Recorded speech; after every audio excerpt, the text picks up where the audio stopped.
Smooth operating shocks on an off-road car are the key to winning a race. Here's a few tips to build the perfect shocks. One of the things I really like to do is grease the seals.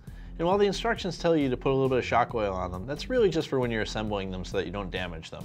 Putting grease on the seals actually lubricates them not only when you assemble them, but when the car is running.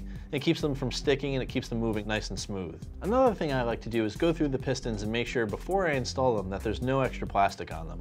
When they're molded, sometimes there's a little bit on the edges that can get caught up on the shock body. What I do is just with a simple hobby knife remove that so that they operate nice and smoothly. The last thing I like to do, and this is only really for if your shock shafts aren't already coated with something like titanium nitride or something else, is if they're just the normal steel shafts, I put them in a Dremel tool and with a little bit of metal polish, I polish the surface of them to a mirror sheen. This guarantees that the shocks will work smoothly and that your car will handle great.